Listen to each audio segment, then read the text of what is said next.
योगी model का डंका पूरी दुनिया में यूं ही नहीं बज रहा है, बल्कि इसके लिए योगी ने 8 सालों में यूपी में वो काम किए हैं जिनके दम पर देश दुनिया में योगी मॉडल की डिमांड है।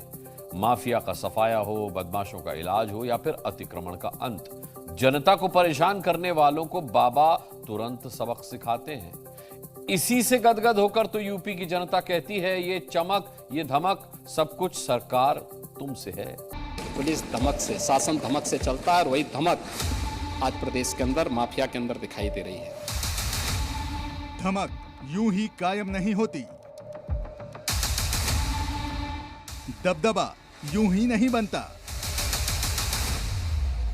यूपी में योगी की धमक अगर समझनी है तो उसे इन 4 तस्वीरों से समझिए। अपराधियों का एनकाउंटर, भूमि माफिया पर बुलडोजर, आतंकी नेटवर्क पर प्रहार, सियासी विरोधियों पर वार।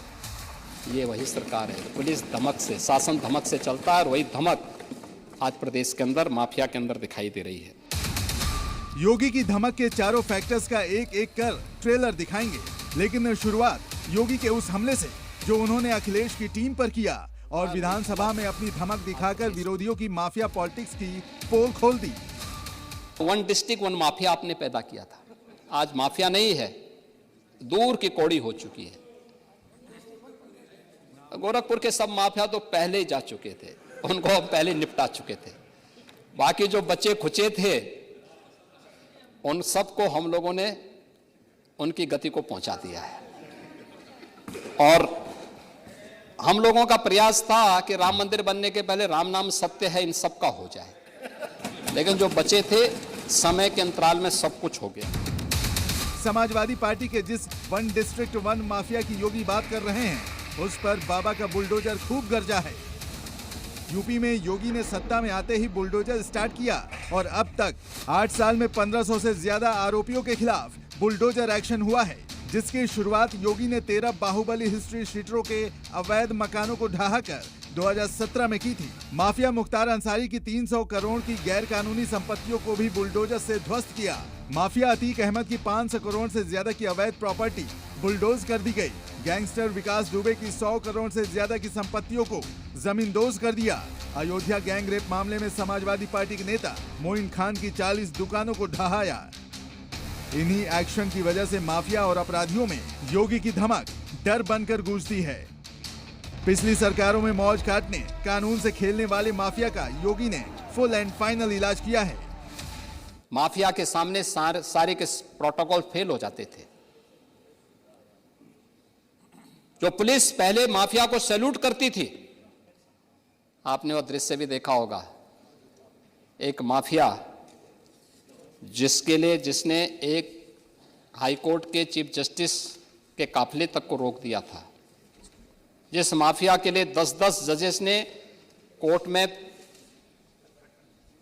किसी प्रकार की सुनवाई से इनकार कर दिया था, वही माफिया जब इस सरकार के समय पुलिस की गिरफ्त में आया तो पैंट उसकी गीली हो गई थी। ये वही सरकार है। पुलिस धमक से, शासन धमक से चलता है और वही धमक आज प्रदेश के अंदर माफिया के अंदर दिखाई दे रही है। सिर्फ माफिया को ही बाबा ने मिट्टी में नहीं मिलाया, बल्कि बड़े बड़े अपराधियों को भी सबक सिखाया है। योगी की धमक का सबसे बड़ा हथियार है एनकाउंटर, जो पुलिस को चकमा देकर भागने वाले और फायरिंग करने वाले क्रिमिनल्स का होता है। ग्रेटर नोएडा, गाजियाबाद और मथुरा तो ट्रेलर है। 7 साल में यूपी में 12,000 से ज्यादा एनकाउंटर हुए, जिनमें 210 अपराधी ढेर हुए हैं। इतना ही नहीं, यूपी से जुड़े आतंकी नेटवर्क को भी ध्वस्त किया जा रहा है। अयोध्या के राम मंदिर को उड़ाने की साजिश रचने वाला यूपी का संदिग्ध आतंकी अब्दुल रहमान ATS के शिकंजे में है। आजमगढ़, बलिया से 6 संदिग्ध आतंकी दबोचे गए हैं। ये सब हम करने में सफल हुए हैं। पुलिस के रिफॉर्म हमने जो किए, पुलिस की सुविधाओं में जो बढ़ोतरी की, उनकी ट्रेनिंग को बेहतर की, ये वही प्रदेश था जहां पहले अपराधी दौड़ाता था, पुलिस भागती थी और पीछे अपराधी या माफिया उनको दौड़ाता था। योगी फोर्स की इसी धमक से अपराधी थर थर कांपते हैं और योगी राज में यूपी माफिया मुक्त हो रहा है। ब्यूरो रिपोर्ट, जी मीडिया।